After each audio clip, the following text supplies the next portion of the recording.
This is Austin St. John, Jason, the original Red Ranger. You are watching the Morphin Network.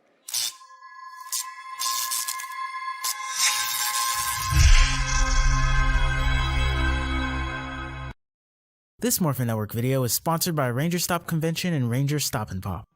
Have you ever wanted to see all your favorite Power Rangers together in one epic convention?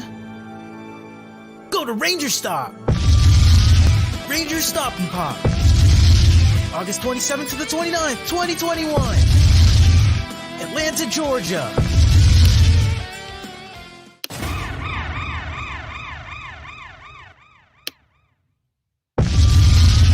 Ranger Stop 8!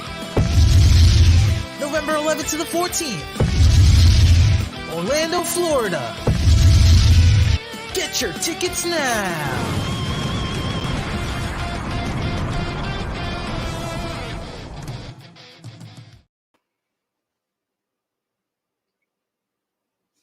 Hey everyone! What's up? Where'd Ryan go? I don't know. I think There can be only one! It's morphin' time! Rocky! What's up, you guys? I am back! I have made my return! And I have slain Ryan! Because once again, there can be only one! So what Leo meant is that he slays ghosts from Tsushima with that samurai sword. Yeah, damn right! Well said, Clement. Well, actually, what really happened was Ryan got frozen, so he said to carry on. Well, someone's going to be trapped in the early Cenozoic period. Oh my god. Anyways, welcome guys. Welcome to episode 2 of Ranger Podcast Live's review of Power Rangers Dino Fury, the latest install. Oh, that's not common. That's common. Here it is. Power Rangers Dino Fury episode 2, Sporix Unleashed. To be fair, both shows involve something primitive coming back to life. Yes. So with that being said, how did everyone enjoy the episode? Go take it from here. Go ahead. I will start off with Clement. So go ahead, bro. I enjoyed the episode, and usually I thought the second episode would be like, off a little bit on a wrong start, or could go like it's not going to be as good as the first episode, because the first episode leaves a huge impression for the Power Rangers fan. But the second episode, there's some elements into it that I will discuss later, but I really enjoyed the second episode. Naomi, why don't you go?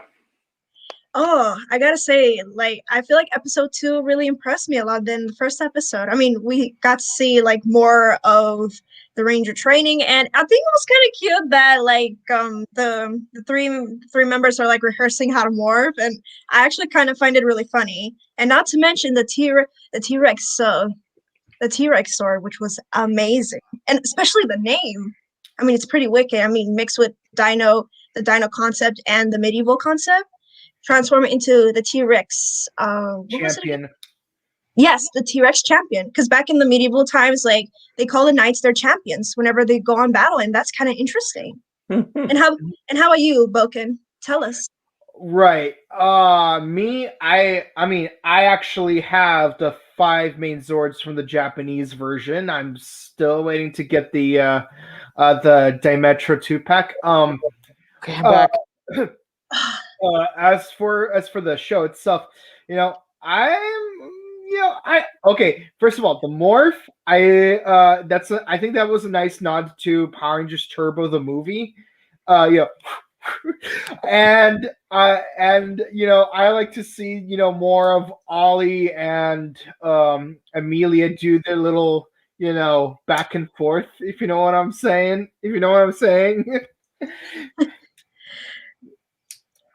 All right.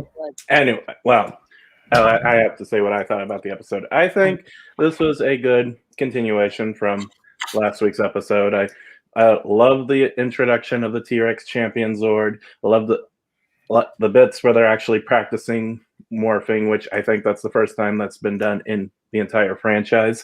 The villain, the new, Mucus, yeah, Creon has made his American debut, and while she doesn't seem to be as smart as Creon is, she still seems pretty entertaining. And and like Leonard said earlier, the episode does not end on a positive, upbeat note. There's still tension and dread and more interesting things to come. So, Leonard, did you give your thoughts? No, I'll make it quick. I really enjoyed this episode, and for I did review episode 1 on IG, so check that out. I really enjoyed this episode. Like I said, it doesn't end on like a happy note, and it's 2 for 2. I'm liking how they are upping the ante with each episode at this point. Hopefully they stick to that, because I actually do like that type of writing where you think everything is all fine and safe and stuff like that, but no, it's just, this is just the beginning of something that's coming, that's gonna be bigger and badder. I like that, and I really like the chemistry between all 3 characters, but we'll get into that in a minute. It kind of reminds me of Dragon Knight in the whole it doesn't end on a positive note per se. Okay. Clement, you already talked already? Clement's already talked, yeah. Yeah. I know you talked. Yeah, already did. Yep. So it's just me. Mhm. Okay. I liked this episode, didn't love it, but I liked it because it's focused. Not focused, but my guy gets his star again. But anyway, a good episode. Okay. Really good episode. I liked how they kind of made fun of the morph sequence. Like, I don't feel good. Like, get it? It's like in Harry Potter where they're apparating, and then he's like, I don't feel good. Teleporting. Oh, yeah. So I'm glad they actually are practicing more, because we don't see that. Like, they're actually practicing how to morph and stuff. And Yeah. all the morph sequence in general is cool. So overall, I liked it. Now let's get to the summary of the episode. We'll do Leonard and Boken. You summarize the episode for today. Starting with Leah, what happens? So first, you mentioned, Ken had mentioned it. The Rangers practice morphing, and you see Ollie mess up. He loses the key, and Zato catches it, and then they actually morph, and it looks really, really cool. We don't see the actual morph sequence with the morph when they're in the black spandex, but we do see this, and Amelia did ask, like, okay, wait, there are 6 statues, so does that mean there are more Rangers? Like, can we start picking? It's like, here's the thing, the other 3 are dead. And we have yet to find their keys still. So continuing what I really liked about last week's episode is the fact that, yeah, Zato's the last of his squad to still be alive. Now, unless they throw a monkey wrench in with the Gold Ranger, but we won't talk about that yet. So then Salone calls them all in and is like, okay, look, we met, not only did I get your Megazord, I'm getting your Megazord ready. Also, we found this thing, and they find Void Knight's scanner, the one that was able to locate the Sporix and stuff like that. And Ollie makes a suggestion like, wait, look, the drone that my mom uses, we were able to scan all of Dino Henge, or Dino Stonehenge as I like to call it. We just mount this on the drone and do an entire scan of the entire city to get all the Sporix. But Salone and even Amelia later on is like, yeah, human technology and alien technology, nah. Don't do that. Independence Day resurgence. Exactly. And that news. Mm-hmm. Exactly. And Zato is like, okay, we gotta just warn the city at this point. There's nothing else we can do. They teleport, and we get to one of my favorite parts that Power Rangers is never ever actually mentioned. So what happens to your stomach when you teleport? Ollie almost throws up, and Amelia is dizzy, which becomes a shtick later throughout this episode.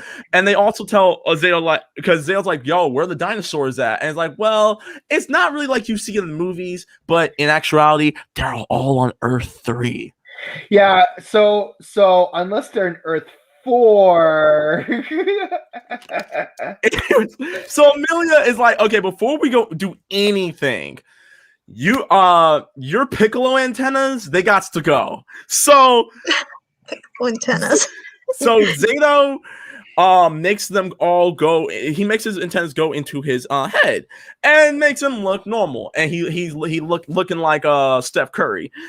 And For so me, that's the creepiest part. I'm gonna be honest. Like the antennas going back inside is the creepiest part because like imagining like your fingers retracting into your hand, like that is creepy. nah. Now I'm getting.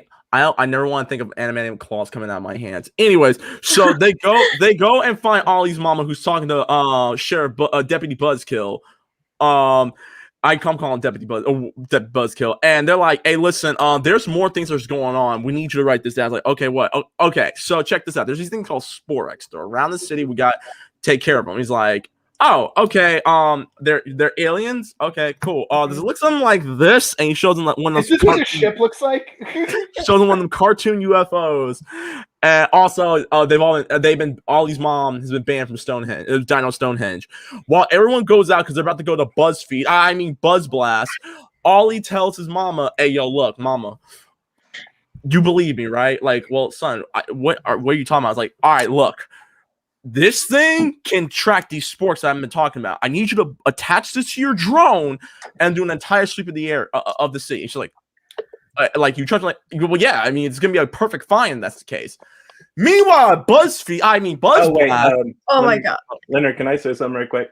Go ahead, real quick. So they're talking about the Sporixes to the park ranger and Ollie's mom, and they're not being exactly subtle about it. And the fact that the Power Rangers would eventually show up or make their presence known to the city, you'd think they would probably put 2 and 2 together. And also something that happens later in the episode. I'm kind of hoping this will end up being like what Ernie was originally going to have.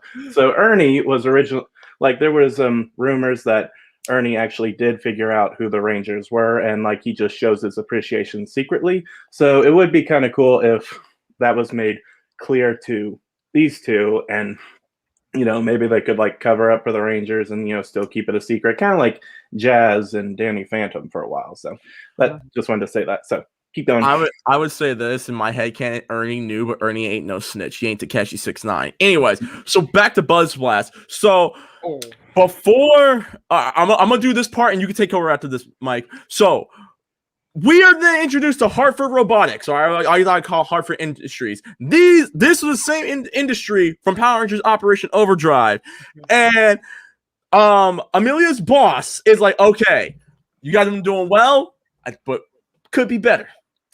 I know something that could potentially help." And she has this Huma gear. Android. Hey, bot. A jump to the sky turns into a dream. That too. And we do a thing, and she starts like, "All right, to show you an example, all right, see all these contracts, I need you to sign them." And she signs them at like Mach 5 speed. But as she's doing it, she's literally making it rain in the office. And then she's like, "Okay, can you pick them up?" And she pretty much does the one job that Quicksilver couldn't do: move fast. And at this point, then they find out what's going on. One of the Sporix actually did break loose and became a monster. Mike, go ahead. You can take it from here and make all your commentary jokes. Okay, go ahead. Okay. First of all, I'm gonna say it again. A jump to the sky turns into a leap towards a dream. Second, this had better be Earth 4, like I mentioned earlier, because over 13 years ago, Hartford made a Huma gear that was so sapient, it didn't make all these like very like stunted movements like a robot. It looked like an entire human for an entire 20-ish episodes. What's going on over here? This is either a model that's older than Mac, or this is Hartford Industries from another dimension where they did not invent Mac yet, because her movements are still very robotic. But I appreciate the 01 reference. Not gonna lie. Ryan, did you? Okay. Fact check. So Simon Bennett actually said in an interview, it's actually set in Earth 1. This whole series. So yeah. that's Okay, well, in that case, her Amelia's boss got totally ripped off, because imagine having an iPhone 11 in existence, and then 13 years later, you get an iPhone 4. Right, John? Okay, but moving on. So before the Rangers have a chance to do anything, one of the other employees at Buzz Blast says that, hey, we got a live video of this weird thing hatching, and it turns into this mushroom monster thing. And of course, this monster is Kenton Clemens' favorite character, Cleon, aka Mucus in the show, and of course, Mucus has a female voice in the show, and sounds kind of reminds me of Tina Fey from a certain Pixar film. Honestly, the voice reminds me of a little bit, and of course, she likes taking orders, and meets up with the unicorn monster thing from the first episode. Meanwhile, the Rangers, they're like, okay, we need to find out where that feed came from so we could track it down. And of course, they do that. But Ollie, on the other hand, like he's more concerned with his mom having the camera being set up, which they do have the camera set up with the droid like near Dino Henge. But Ollie naturally has to go to action. And, I kind of appreciate that at this point, the mom kind of knows that they're Rangers. She seems surprised, like later in the episode, which is weird. But because, she seems to have no problem like saying, oh, a monster showed up. I have to go there. So, and she's like, okay, you go do you. She kind of reminds me of Rio Morales from Spider-Man, the video games. Mike wanted to say something right quick. So when they're at Stonehenge, Ollie gets a call from his friend, from Amelia and Zato, and he steps a little bit away from his mom, and she would probably be within hearing distance. And I just heard that moment in Gumball where they say, "Dude, just because I'm out of shot doesn't mean I'm out of ear range." But, but we do find out that she stepped away, so that was funny. Okay, right. Continue. But yeah, so she gives me Rio Morales vibes from the Spider-Man games, and of course, so Filipino Miles goes off into his spider suit. Okay, so right, so they go off.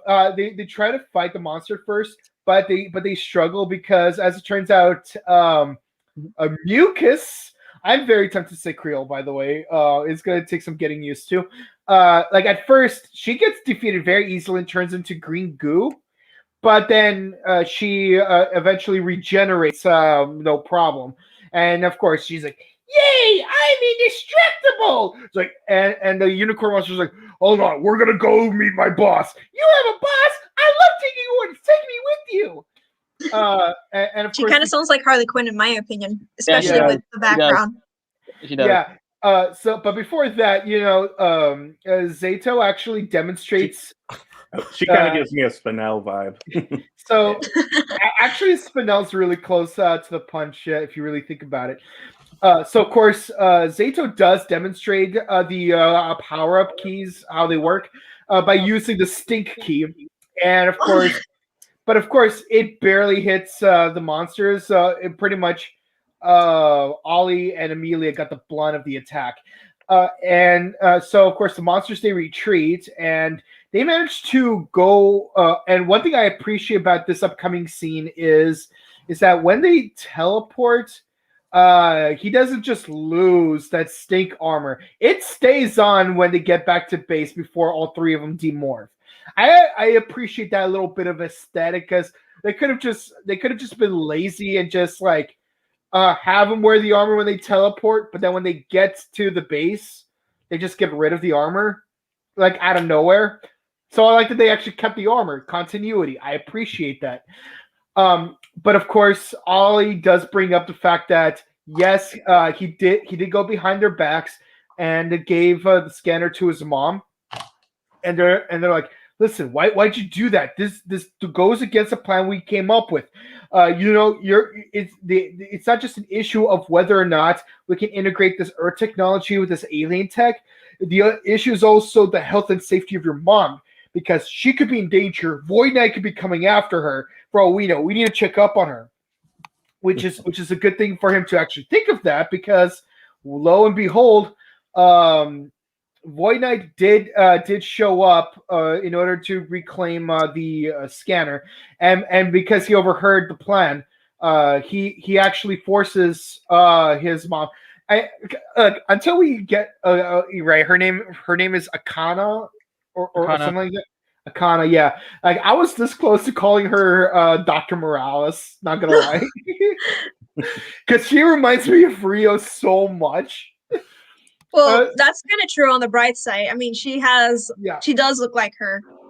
Yeah, honestly, she kind of does look like her, low key. And also with the mother and son vibe. Yeah, and her personality. So I was this close to saying, yeah. So Dr. Rio, like she is forced to help Void Knight. So the Rangers, they do show up in order to help her. And of course, you got Ollie in the middle. I appreciate that, because this is an Ollie-centered episode. You don't need to have the Red Ranger in the front every time. I appreciate that. And of course, the fighting ensues. And anyone want to tag in? Yeah, I'll do it real quick. So while they're fighting while the Rangers are fighting the monster, Void Knight and the Unicorn Monster, sorry, Mucus is like telling Ollie's mama don't move. Ollie's mama pulls an Indiana Jones and freaking turns Mucus into a Beyblade, and she just hits all the freaking statues, and then she has to pull the Stephanie Tanner. How rude and fake. That was the best part. And then on top of that, then the scene where you see the explosion on the Rangers, Ollie's mama drops the drone on the monster, telling the Rangers to duck. And I'm over here like, how much explosives do you have in that drone? Because clearly you need to be working for the Rangers, because that's actually pretty dope. So clearly Ollie's mama went to the Carter Grayson School of Badassery. So just saying. And she also went to the Riko Matsumoto School of Being a Ranger Mom. Because I don't know if any of you watch Akiba Ranger, but episode 5, I'm not gonna. This is a child-friendly show, so I can't use certain words, but episode 5 of Akiba Ranger, hint, hint, nudge, nudge. Okay, continue.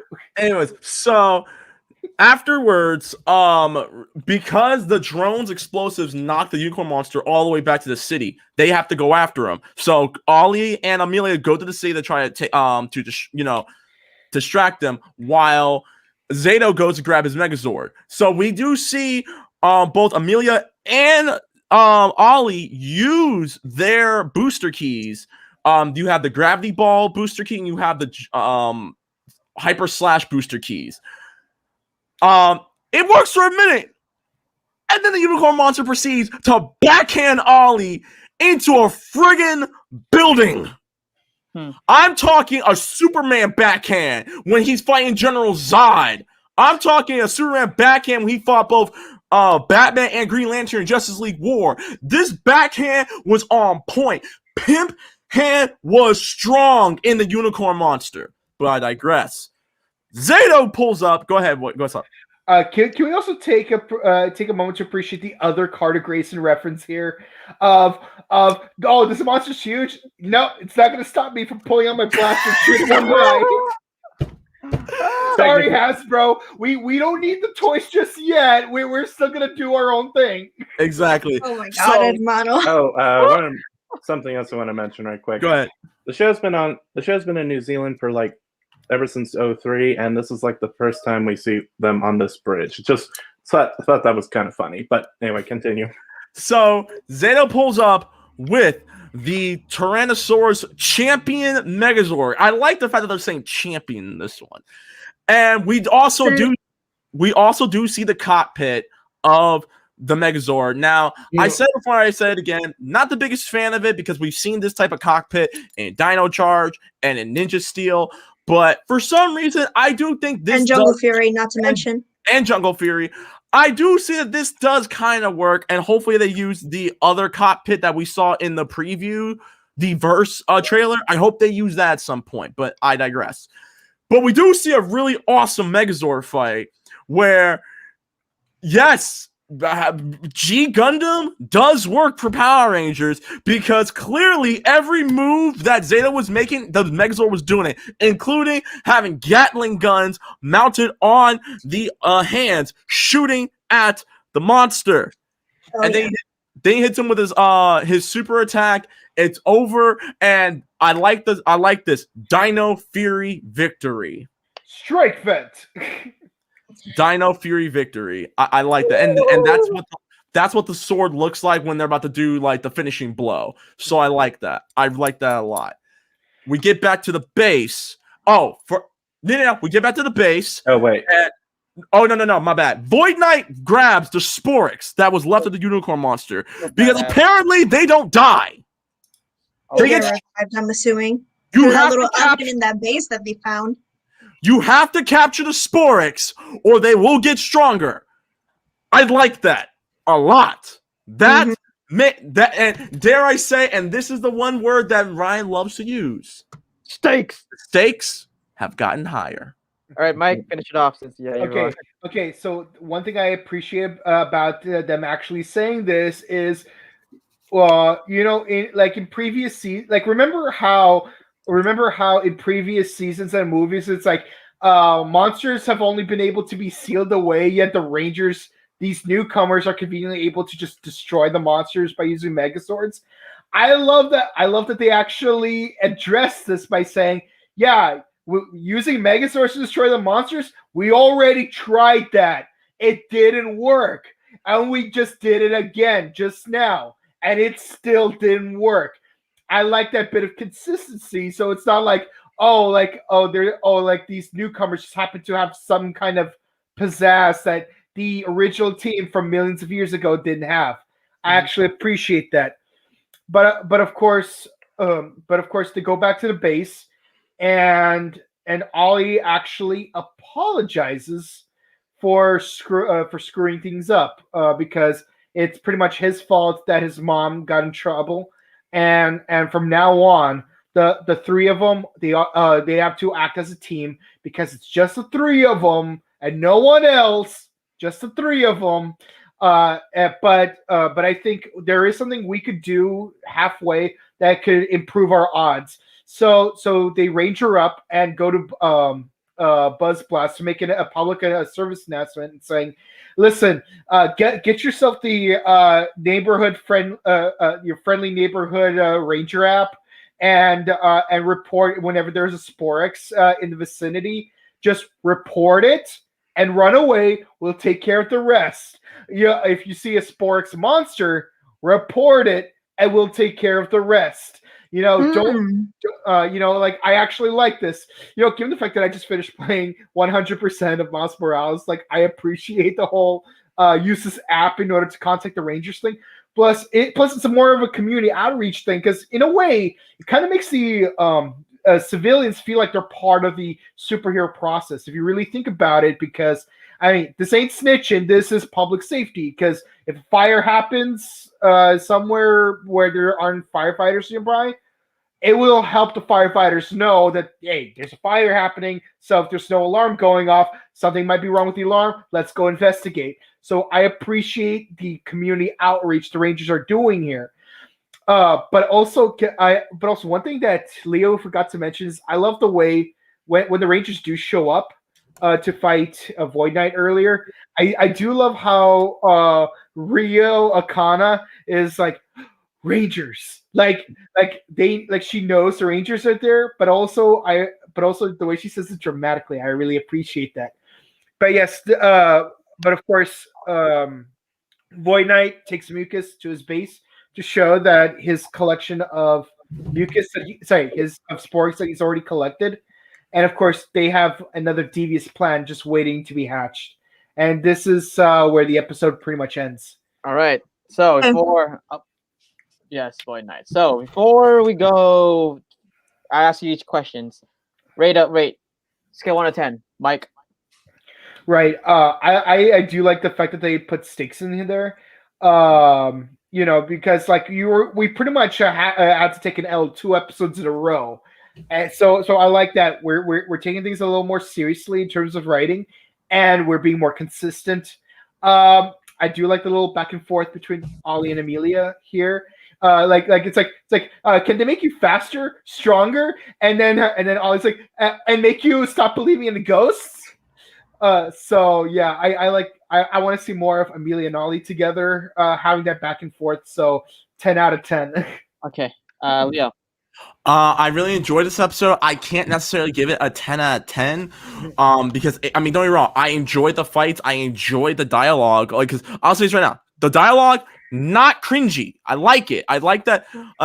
It's you again. Like I say in my review of it of episode 1, you can tell that there are different writers for this, and I'm enjoying it. I'm enjoying that people are not incompetent, and I also like the fact that this episode takes place in the exact same day as the first episode. So we're pretty much wrapping up that whole day and stuff. I like that, and I just like the chemistry with Ollie and Amelia and Zato, and I really like Zato. I really like him a lot. I'm gonna give it a very high 9 out of 10. Okay, Clement.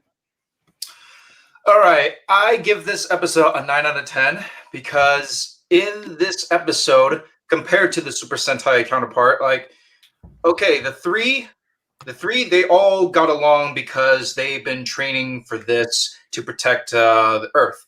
But in Dino Fury, like, they're new, they're fresh, and they need to train. And in the last episode, Zato says, "Oh, we have to train."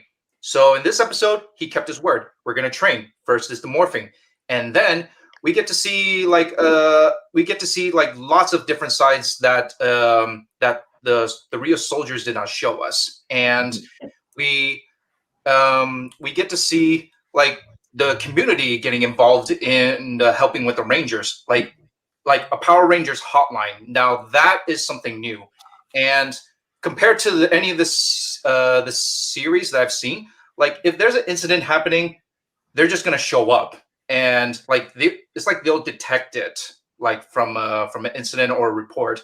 But if something goes wrong, the citizens can call them, so that's good. I like that, and also I like how Ollie is like.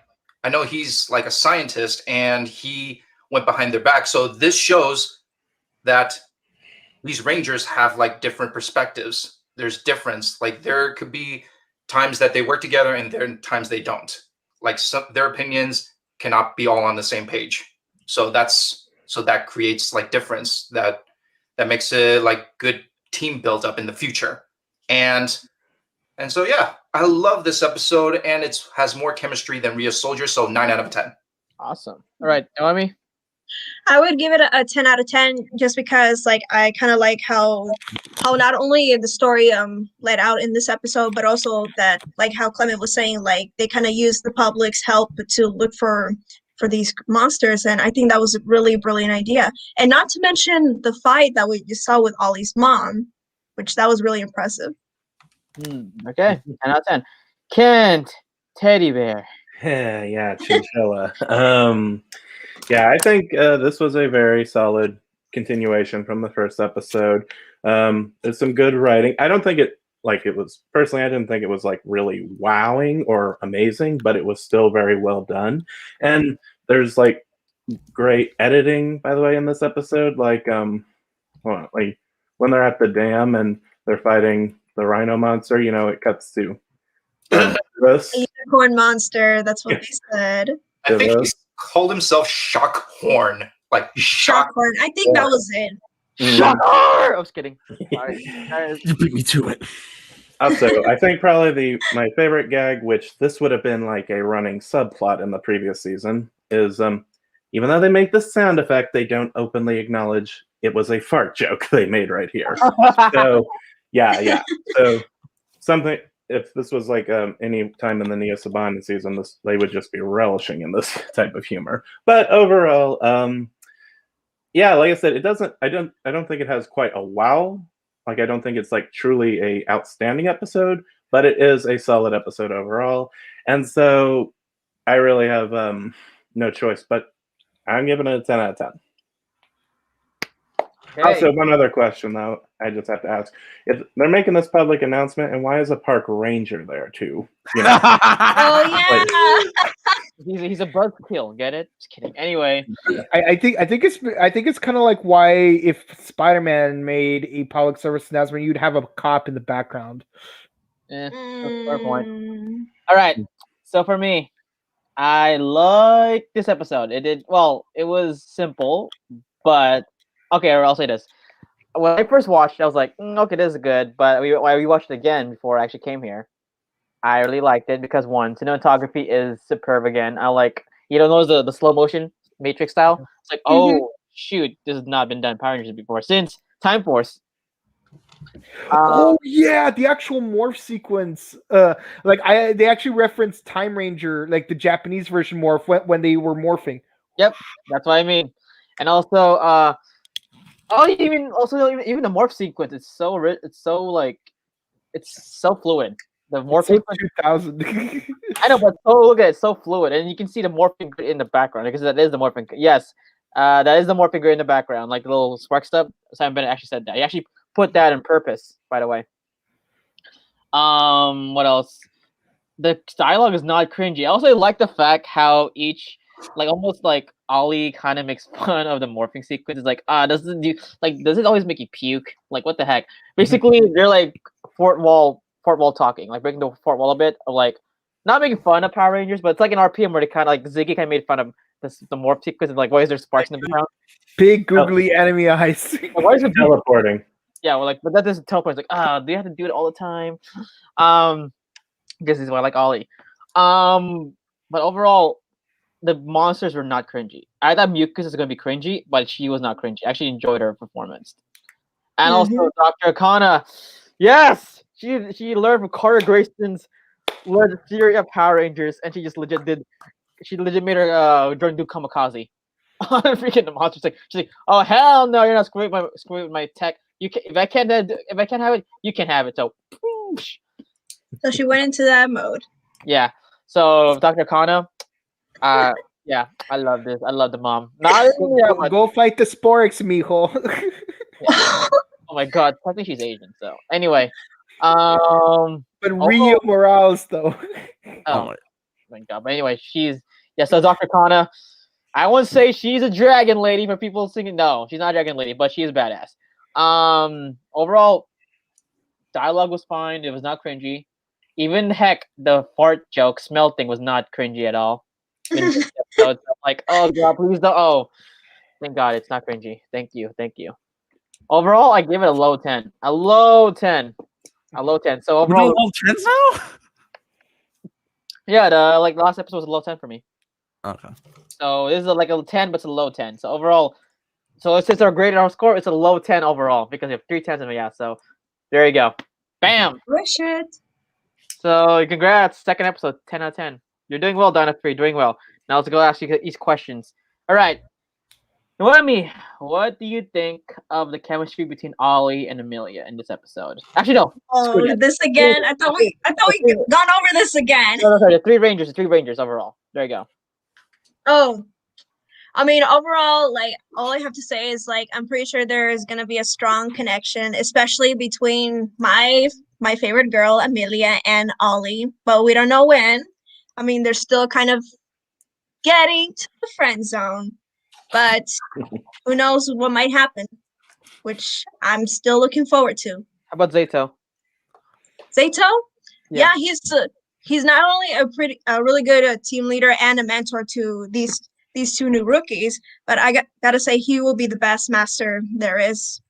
Okay, all right, Clement. So you did mention that the bridge was you didn't mention, but you did tell me prior to that this bridge wasn't a Sentai. Now tell us, was there any how much Sentai footage did you use in this episode? Okay, so I when I watched this episode, I watched the second episode of Rio Soldier, and during the fight scene, they were using the Rio Soldier fighting footage, and they even used the stink soul on the. Yep, that is it. They used the Rio Soldier clip, but when Mucus or Creon made her appearance, and she just slashed and turned into goo. That wasn't in the Rhea Soldier. That was the original clip. That was an original Power Ranger Dino Fury clip. Hmm. And but during the Megazord fight, there were Rhea Soldier like footage. And also during the fight scene, Tank Joe, that giant beast Rook. knight looking monster, he would make an appearance by destroying the bridge and then retreat.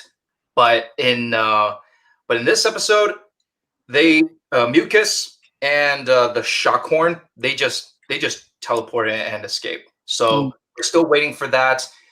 And well, yeah, this is they did use the Rhea Soldier clips. And what else were you asking me?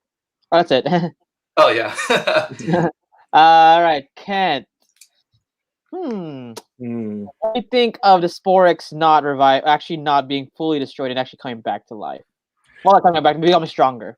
I think this could lead to some interesting things, like maybe the bad guys could, reactivate some. I think they did reuse a few Rhea Soul monsters in that series. So the fact that even if they take the monster down with the Megazord or with any attack, they could just come back, at any point. That still leaves some tension because the bad guys, it's ironic. I was watching Time Force recently, or some bits from it. End of each episode, the Rangers, seal them away, take them, manage to seal them, trap them, and then put them in storage. Or the same thing in SPD. Here, if the Rangers aren't quick enough, the bad guys could get them and take them back. And they could be a threat again in another episode. So, I think this is an interesting premise that could lead to some conflict later on down the line. So yeah. Interesting. All right, Mike.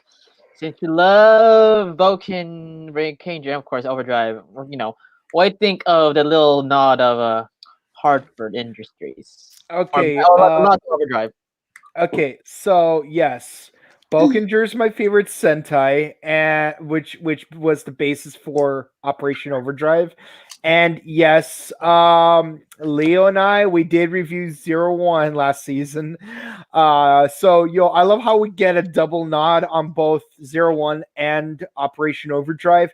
Now, one thing I did not expect the android to do. Again, I don't think she has a name yet. Genbot? Oh yeah, Genbot. It was Genbot. Jbot, there you go. Okay, so J-Borg. J-Borg. When I hear towards J and Borg together, I'm thinking BJ Stag from Beast Morphers and Beetleborg from Beetleborg. So it's like, big bad Beast Morphers. Okay, so okay, I love that the first command she gives her, it ends up making a mess. Yeah, you're signing all this stuff, but it's making a mess. So I don't like the idea of, you just introduce this perfect robot and it's as perfect as you say it is. Especially usually in Power Rangers, you do need some comic relief. And it needs to be done right. Let's be honest. Neo Saban, you do have a spotty history with your comic relief. But I actually appreciate that when she was signing all those documents, she caused a giant mess of papers falling everywhere. But with that said, I wish they just took it one more step further in that when she commands her to pick up all the papers, because she didn't say pick up all the papers you just signed, she would have ended up collecting all the paper in the office, not just the papers that she just signed. Just to say that, you have to be more specific with your commands. There's still some verbal command kinks that you still need to work out. And I hope this does become a running joke because honestly, especially with the second episode, Buzz Blast, it gives me nostalgic vibes of the newspaper office from VR Troopers. Where you got Woody and Percy, and I'm hoping that, and I hope that Amelia's boss and J-Borg have that a Woody Percy relationship where she needs Jayborg to do all these basic things, but Jayborg somehow messes it up and causing a bigger headache than what she's worth. But over time, she does gain some kind of sapience, like Iz does in 01. So just a little bit of that. Otherwise, I would feel like it would seem kind of weird how you had a perfect robot like Mac in 2007 where he believes he's a real boy, until his head comes off. But then you have this, but then 13 years later, you have this model that acts way more robotic. But yes, I do like how, if you look carefully, she does have these little headphones under her hair. So I'm like, yes. We're getting some human gears in the show. The only thing that would make it better is if it's the actual headphones from 01, because I'm like, yes, this way we could get a Kamen Rider spin-off. Let's do this. Let's make a third attention Kamen Rider. Okay. But yeah, that's pretty much my take. Leo, final question. I know you like this because I was the same for you. Why do you think of Dr. Kana not being actually special, not being very special, but being actually badass? I knew it. Oh, well, being a good, not just being a badass, but a great character that does not like one note. Thank the Lord. I'm glad that I'm glad that they are still. The one thing I've always been like critical about is like, okay, you introduce some of these side characters and they don't really do much, especially in the Neo Saban era. Like the remember the Asian girl from Power Rangers Ninja Steel? She'll be really smart. They don't use her after that. They don't. And don't get me wrong, we only seen Megan twice in Beast Morphers, but she actually did something. With this one, because all these moms they've already established that she's not only a scientist, but she also is a paleontologist. And the fact that she's trying to find more findings because of the stuff that's going on around the city, you're probably going to see a lot more of her. And also the fact that she ain't playing around. She pretty much Indiana Jones mucus. I like that. I think we need more side characters like that. If they have to be the parents of the Power Rangers, I am fine with that. Just do it. We need more of that. And real quick, before I give back to you, Ryan, I'll say this right now. Mike, they're probably fans of 01, hence the reason the human gears. There you go. But other than that, I like Ollie's mom. There's nothing much else I can say about it. All right, so we're going to comment section time. Good. Okay, let's see, comment section time. All right, guys, thank you guys so much. Now we're going to comments, and yes, and oh my gosh, you guys are doing a lot of comments. Real quick, I gotta actually head out, so I will see you guys later on. I gotta do something right now. All right, bye. Bye, Fox. Right, thank you guys. 9 out of 10. It's great to be back. Woo! All right, bye, guys. Okay. Ciao. No Cummings. Says, hi. What's up, man? Hello. Hey. Hello. Alden Tolbert. It's a good episode. Ollie should listen to his team, but two things are good. One, love Mucus made the scene, and two, love the American version of Tiramigo in action. Tyra. Who's Tiramigo? Tiramigo is the name of the Zord in the Sentai. And something I forgot to mention, Solana is basically kind of serving his role. And I'm like, thank goodness, because while it was kind of funny and kind of, it was kind of a funny idea to have Tiramiga interact with the main cast. It really didn't do much with it, and it just kind of seemed like an extra character that was unneeded. So Solana is, filling this role, and she's doing nicely with it. So keep it up, down here. Okay. Eric Sanchez says hello. What's up?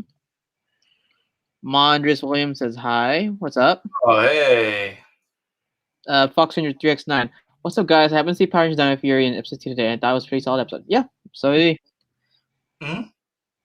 Skinny Boy. There's another good episode of Dino Fury. It is. Tate says, hi, guys. Says hello. Let's see. Morphe sequence is more phenomenal. We agree. No Cummings says 10 out of 10. So, Right on. yeah, up here says 10 out of 10. So, you two, what's up with you guys? You will give it the low 9s. Shame. Anyway, to the Dacus, I'm glad to see the Rangers teleport finally. Oh yes, you haven't seen a teleportation since Megaforce, but that was like the first episode. Well, Leonard was given the Beast Morphers and Ninja Steel Team Rangers that all last season. the last 2 years. So I was kind of surprised he didn't comment much on that. I'm so what's surprising is that they didn't teleport in Beast Morphers, where in Go Busters they actually did have that technology. Yeah. Adaptation. I like this episode a bit more than the first episode. Oh yeah, actually I do agree. They were taking. Hey, what's up, man? From the I forgot your guys' podcast, but yeah, they do a really good podcast, and they actually interview Power Rangers too. So, La Camera there, put there. There you go. La Camera there, put there. That's what their podcast is. RG Diaz.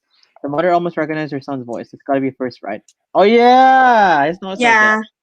He was this close to revealing his identity. Yeah, just like Miles Morales, he's like, "Oh, hello, ma'am. How are you doing?" Like what Kat said.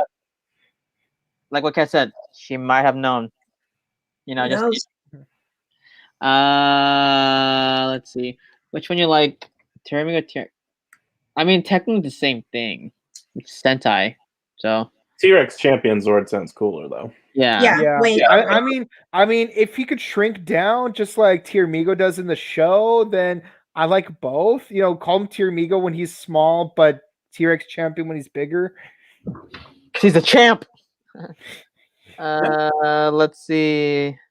Oh,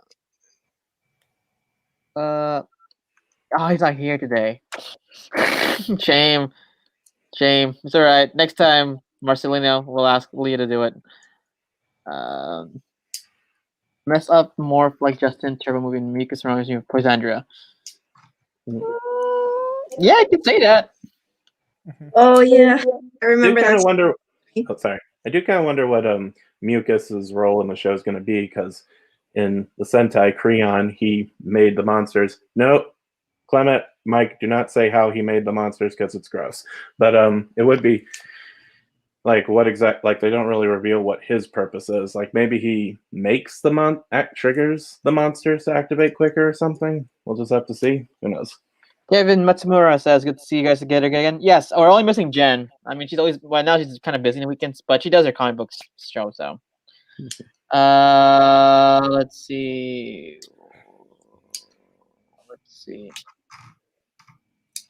Oh,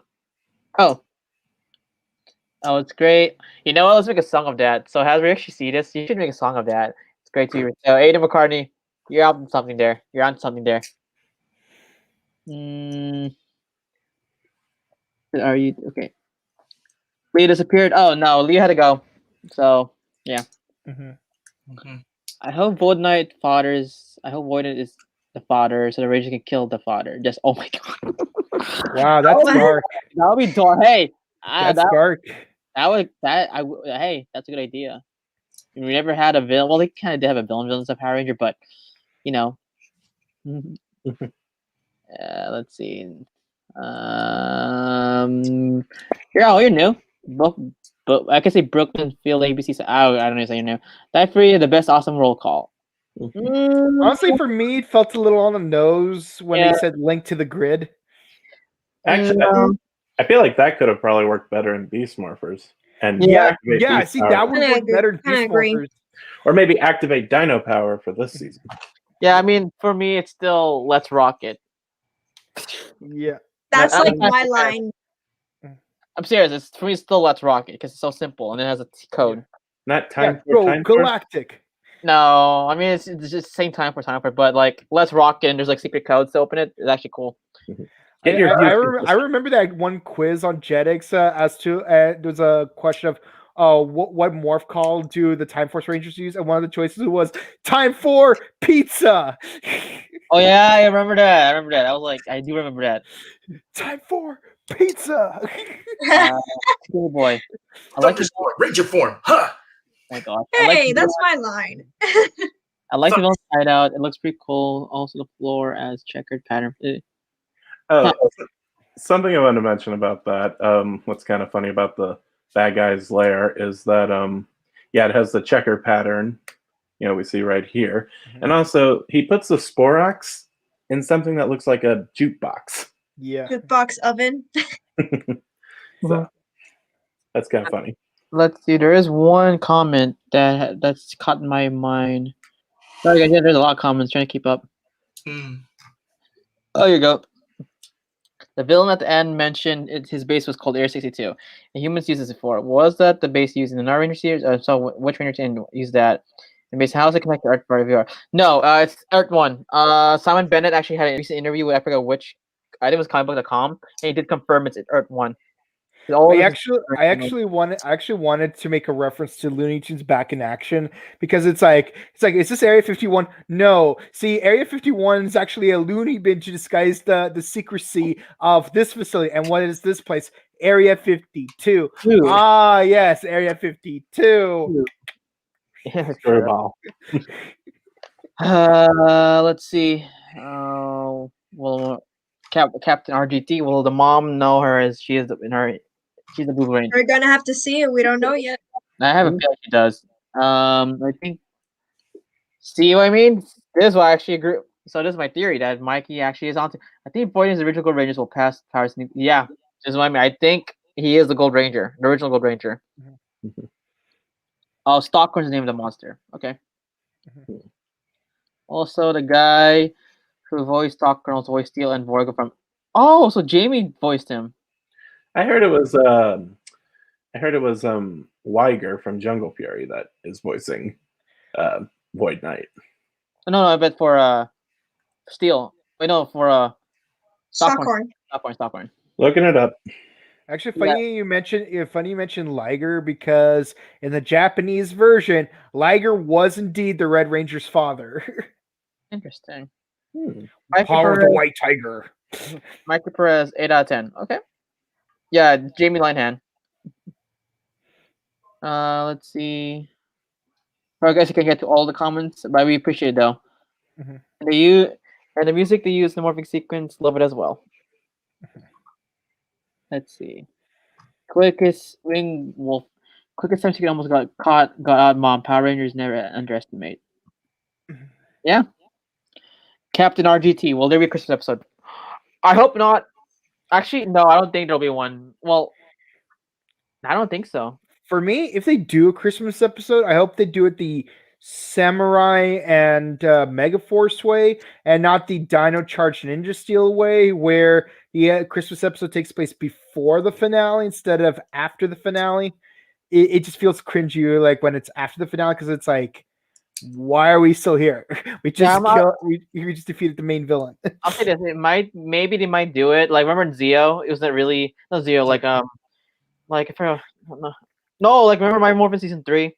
It was right. I'm dreaming of a White Ranger. Yeah, the music they North Pole like that way. I would accept it, but not the. I don't want it as a clip show. Or I don't want it as like before the finale. I agree that I don't want a clip show either. But I'm saying if it is gonna I'm just saying in terms of them airing the episode or where it takes place in the timeline of the season, I hope it takes place before the finale instead of after the finale. I feel like with the Christmas specials that take place before the finale, it kind of interrupts the season's like pacing anyway, and like that was a issue in Dino Charge. So I think it's actually, and also I think it's kind of unique to have have an episode take place after they defeat their main villain. Well, in Sentai, Christmas episodes were always like calm before the storm kind of thing, where like after the Christmas episode, that's when we're taking things way more seriously. So like I hope that Power Rangers adapts that kind of pacing in their Christmas episodes, where like, yes, this is the last calm episode before we go to our 3 to 4 part season finale.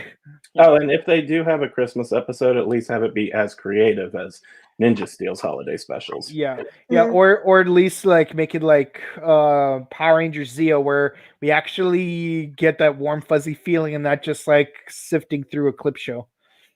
Anthony Davis. Zay took a funny quirk on him. He can be subtle and funny at the same time. Yep. Let's. Green and Black might be in 12 or 20 episodes. The Gold will come in 20. I kind of might have known when they're going to come in, but I can't reveal here. I hope that's not the case either. I'll say this. It might not. There's a chance, but I don't think that's the case. I won't say. Well, technically, I don't know, but according to my sources, I kind of know when they're going to come in. All right. Marcus Williams. If you do have a couple, be very good at kiss scene.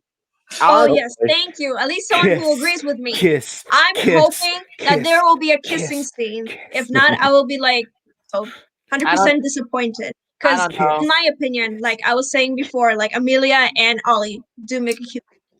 Yeah, so honestly, that'll be the okay. If they do, okay, I'll say this: if Amelia and Ollie become a couple, that'll be one of the greatest developmental character arc of these two. Yeah, ever. because Yes. Tommy and Kim already It'll had be really sparks big, from the trust me. beginning. Yeah. So because like Ollie and I can tell Ollie and Amelia they don't hate each other, but they're like, this guy's annoying. And then, I know. It's a start, you know? yeah, like As long as they don't hit the reset and forget that they're building a relationship between the two of them, then I'm all for it too. Yeah, Oh, and I I hope agree. I hope it's not like Zoe and Nate, where like as soon as they finish the whole, oh, you can totally date now. Like they just all of a sudden like don't show them being a couple anymore. yeah, that's the only Not thing. to mention with Gia and Jake from Megaforce. Yeah, yeah. that's the one. And even Shelby and Tyler. Yes, Shelby and Tyler. The first season And of kind of the also first the season. other two couple from Ninja Steel. Well, The first- technically, Oh there were yeah. a couple, but Oh there, yeah. I forgot about that. Thank you. Romance. there was a kissing scene. Yes, but they deleted it. Okay. Mhm. I, Sorry, I, thank you for correcting I me. think a lot of people are still mad that Wes and Jen haven't kissed. We Hug? know. A And hug. Okay. I wonder if Boom Towers is Sporix or just an alien that. Oh, I bet you. I think it'll be a Sporix. It's no, yeah. Mhm. Green and black never got along when red and blue seemed to call also. I say in the Sentai. I don't know. Green the and Yeah, Sentai. in the Super Sentai and the Ryu Soldier, like red, blue, and pink, they're like a team and they're from the same tribe. But green and black, they just went rogue. Or Yeah, they were basically the Thunder Ninjas of Ryu Soldier. Oh, so basically they're not really friends, but okay. something I was going to say this until the black and green intro actually happened, but I am personally hoping that Dino Fury actually gives us an official episode where if the two teams start out as kind of rivals to one another and then they start to slowly join together, I hope there's an episode where it feels like their teamwork or like the fact that their team is actually unified, because in Ryu Soldier it was just kind of they slowly started working together and there never really felt like there was an episode where they like openly acknowledge, yes, we are a full team now. It kind of just felt more like a slow build and it didn't feel like anything really unified happened. Kind of like Return of Thunder and Dino Thunder, not Exactly. Dino Thunder, Ninja Storm, where the Ninja Storm Rangers and the Thunder Rangers work together to defeat Chubo. So Yeah. And I love how in this following episode of Ninja Storm, like you had to have an episode where Shane and Hunter had to learn to work together for that sports event. I hope that the Red and Green Rangers do the same thing in one episode of Dino Fury. Yeah. James Earl Jones.